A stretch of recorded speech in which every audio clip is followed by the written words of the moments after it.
أعوذ بالله من الشيطان الرجيم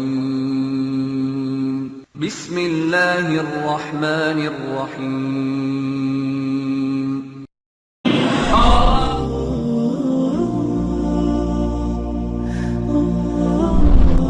Suara normal. Di antara mereka ada yang dapat mendatangkan bermacam-macam makanan dan minuman dalam sekejap mata.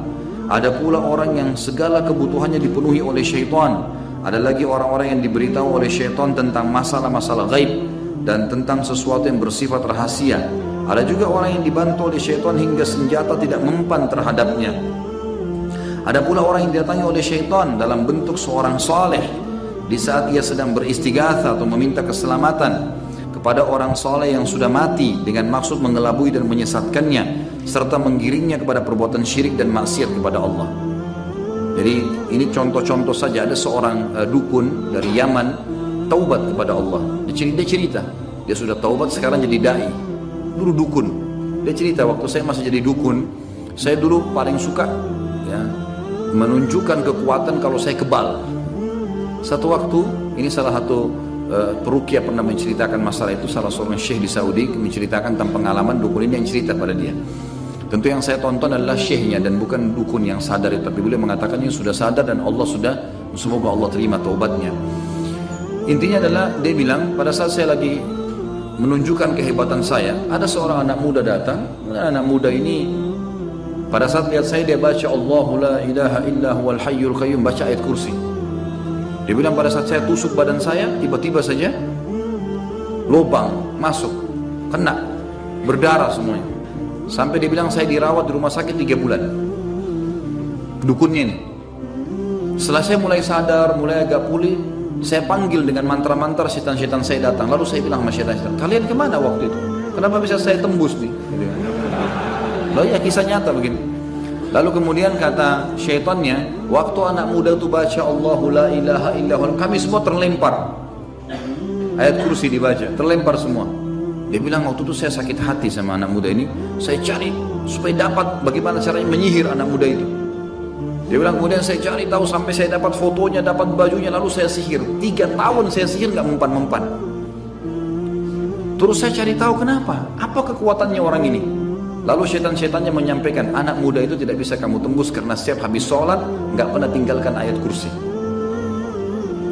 Seperti itu, gitu kan? Jadi ini contoh saja. Di sini teman-teman sekalian bagaimana syaitan menunjukkan kalau dia kebal, tapi subhanallah ayat-ayat Allah tidak bisa dikalahkan. Kalau ada orang yang meruqyah kemudian belum sembuh, jangan antum bilang oh ayat Allah ini nggak kuat berarti sihirnya lebih kuat. Enggak, bukan itu. Sama sekali bukan itu. Allah masih belum mau izinkan antum sembuh. Karena dengan cara seperti itu mungkin antum lagi lebih dekat kepada Allah. Ada orang subhanallah harus dengan kasus baru dia mau lebih dekat dengan Allah. Kalau dia lagi tidak ada kasus, dia tidak bisa dekat sama Allah. Allah kasih cobaan, gitu kan? Begitu pula di sini dikatakan kadang-kadang syaitan menjelma menjadi kayak orang saleh datang kepada dia, terutama orang-orang yang berbuat kemusyrikan kayak datang-datang ke kuburan, ngambil tanah-tanah kuburan, menganggap ini kuburan wali dan seterusnya. Maka bisa saja dia lihat nanti ada orang saleh pakai jubah putih segala, itu syaitan semua muncul. Tidak pernah dinukil kepada kita para sahabat mengatakan kami melihat Rasulullah SAW keluar lagi dari kuburan, enggak pernah. Pernah antum dengar riwayat itu? Enggak ada. Para sahabat enggak pernah ngambil-ngambil tanah kuburannya Nabi. Mereka ziarah kubur Nabi, baca salawat, salam, pergi, selesai. Dari mana ini teman-teman sekarang ambil tanah, ambil ini, ada kuburan sampai tiap hari ditambah tanahnya. Gara-gara diperjualbelikan tanah 1 genggam sekian harganya.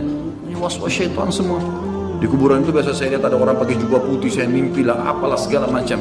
Khurafat semua. Ada yang mengatakan turuh orang tua saya datang. Orang tua dari mana? Ada yang mengaku tuh ngobrol sama orang tuanya setiap malam Jumat. Itu luar biasa itu. Nah, tidak pernah ada sahabat nukil ini kepada kita. Padahal ada Abu Bakar, ada Umar, mertua Nabi. Nggak pernah mereka nukil. Kenapa nggak dinukil kalau memang betul? Nggak ada sama sekali.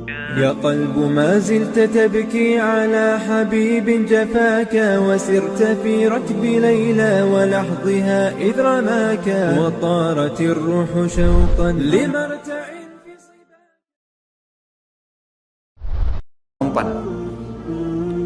Terus saya cari tahu kenapa, apa kekuatannya orang ini.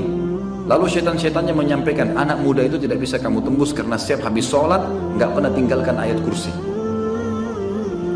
Seperti itu, gitu kan? Jadi ini contoh saja. Di sini teman-teman sekalian bagaimana syaitan menunjukkan kalau dia kebal, tapi subhanallah ayat-ayat Allah tidak bisa dikalahkan. Kalau ada orang yang meruqyah kemudian belum sembuh, jangan antum bilang oh ayat Allah ini nggak kuat berarti sihirnya lebih kuat. Enggak, bukan itu. Sama sekali bukan itu. Allah masih belum mau izinkan antum sembuh. Karena dengan cara seperti itu mungkin antum lagi lebih dekat kepada Allah. Ada orang subhanallah harus dengan kasus baru dia mau lebih dekat dengan Allah. Kalau dia lagi tidak ada kasus dia tidak bisa dekat sama Allah. Allah kasih cobaan, gitu kan? Begitu pula di sini dikatakan kadang-kadang syaitan menjelma menjadi kayak orang soleh datang kepada dia, terutama orang-orang yang berbuat kemusyrikan kayak datang-datang ke kuburan, ngambil tanah-tanah kuburan, menganggap ini kuburan wali dan seterusnya. Maka bisa saja dia lihat nanti ada orang soleh pakai jubah putih segala, itu syaitan semua muncul. Tidak pernah dinukil kepada kita para sahabat mengatakan kami melihat Rasulullah SAW keluar lagi dari kuburan, nggak pernah. Pernah antum dengar riwayat itu? Nggak ada. Para sahabat gak pernah ngambil-ngambil tanah kuburannya Nabi. Mereka ziarah kubur Nabi, baca salawat, salam, pergi, selesai. Dari mana ini teman-teman sekarang ambil tanah, ambil ini, ada kuburan sampai tiap hari ditambah tanahnya. Gara-gara diperjualbelikan tanah satu genggam sekian harganya. Ini was-was syaitan semua. Di kuburan itu biasa saya lihat ada orang pakai jubah putih, saya mimpi lah, apalah segala macam. Khurafat semua. Ada yang mengatakan turuh orang tua saya datang. Turuh orang tua dari mana? Ada yang mengaku tuh ngobrol sama orang tuanya setiap malam Jumat. Itu luar biasa itu. Nah, tidak pernah ada sahabat nukil ini kepada kita.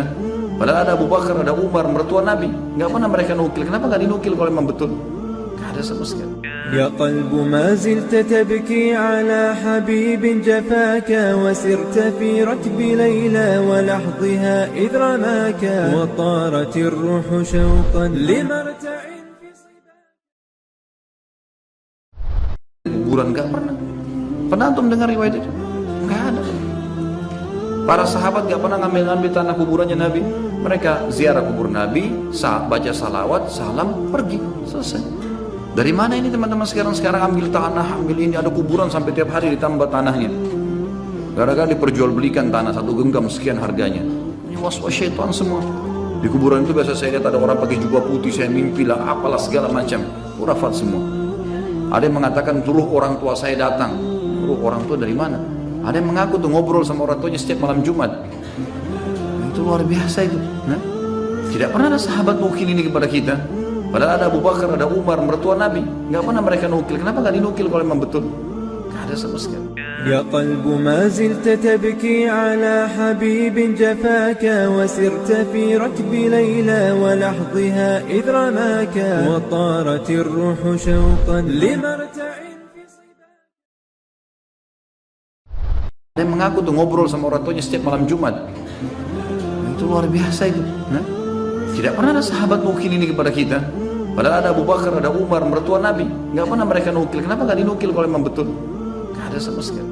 يا قلب ما زلت تبكي على حبيب جفاك وسرت في ركب ليلى ولحظها إذ رماك